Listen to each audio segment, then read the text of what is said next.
My name is Kylie Christensen. I'm going to be doing a skill of performing tracheostomy care with my patient here. First thing I'm going to do is go ahead and enter the patient's room. I want to close the curtain for patient privacy, and then I want to wash my hands. Hi sir, my name is Kylie. I'm going to be your nurse today. Can you verify your name and date of birth? Using 2 patient identifiers, I'm going to make sure this is the correct patient. I'm going to be doing some tracheostomy care, cleaning, and making sure everything looks okay. Is that okay with you? Awesome.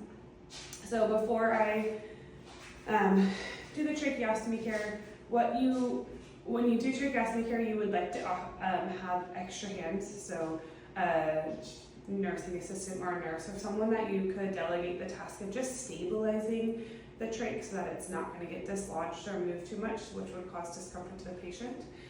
In this case, I don't, so I'll do my best to stabilize, but in an ideal world, you would have an extra set of hands. First thing I'm going to do is make sure the patient's positioned correctly. I want to make sure he's the head of the bed sitting up so he's in Fowlers or semi-Fowlers. The bed's at my working height, and if I need to oxygenate the patient before performing any trach care, I would do so. Alrighty, so I'm going to go ahead and set up my sterile field. This would be a sterile closed kit. I've practiced a lot, so a lot of this is used and moved around. So I would open this. This is my trash can right here. Shove this in the trash.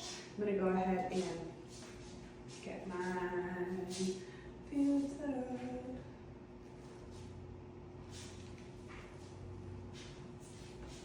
So we're going to set this up right here. Take my supplies, put them on there. And I'm going to set my tray down. My tray, I'm going to fill 2 with normal sterile saline and 1 with a 1-to-1 peroxide solution in them. I'm going to go ahead and place my, not going to do that yet, just kidding. I'm going to go ahead and put my gloves on.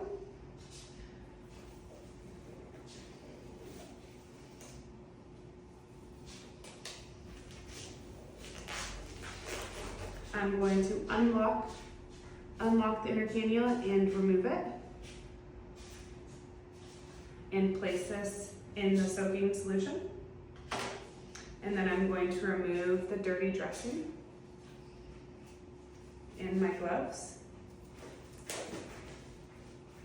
and throw away my gloves in the trash.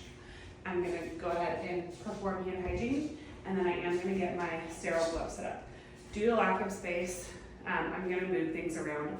When you set up your sterile field in the real world, you wouldn't be moving things around, but just to show gloves and they're not overlapping too much, I'm just going to go ahead and slide this up here and this over.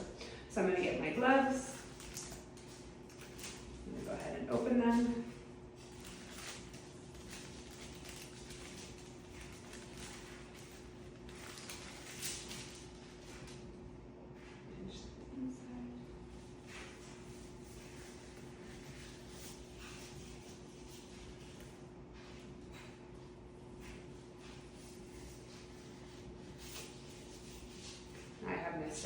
My sterile gloves on. I will remove this without using my hands. And then same thing, I wouldn't move this around in the real world, but I am for sake of demonstration, so I cannot bend over. So this will be here, and this will be back here. So I'm going to go ahead and get my supplies set up. I'm going to place these in the saline. This in the saline. These can soak, and I can clean this around trach. And then I'm going to go ahead and clean the inner cannula. So I'm going to remove it, and I'm going to take the brush. I'm going to brush it until all secretions are gone, front and back, around here. Once it is removed, I'm going to go ahead and place it back in the soaking solution and dispose of the brush. Once the inner cannula is clean, I'm going to go ahead and start cleaning around the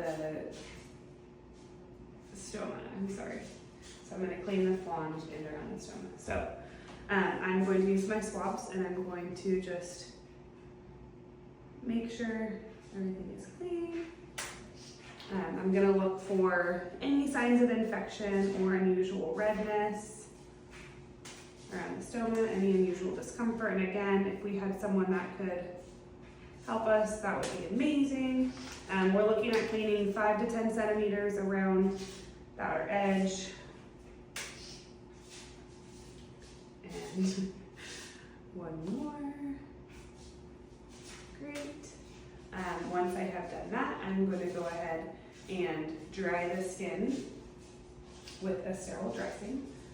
So we're just going to go ahead and pat around here. And then I'm going to go ahead and replace the dressing with a new sterile dressing.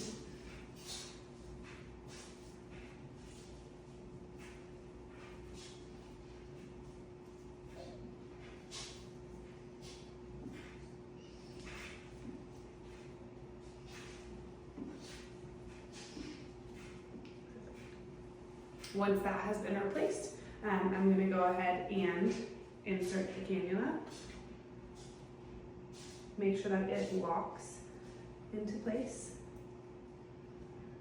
back in the locks. And then once I have done that, I'm going to go ahead and replace the tie. So we're going to remove it.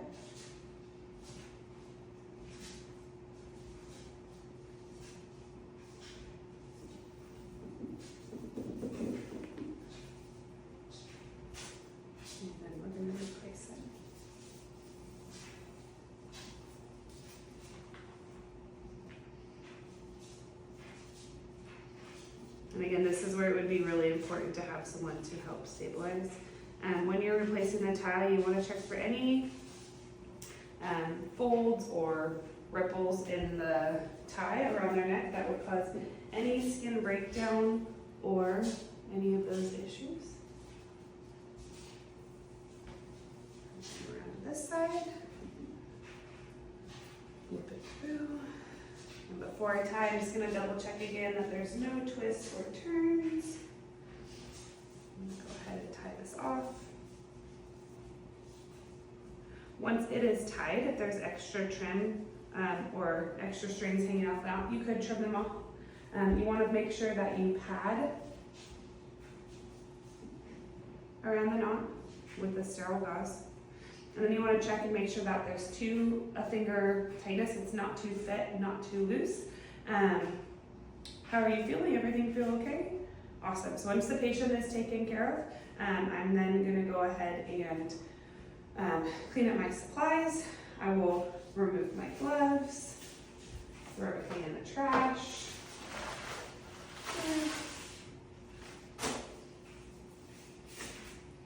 I would place the patient in the lowest position, lock the wheels, make sure they're in a position of comfort, hand them their call light, and then I would go document my results.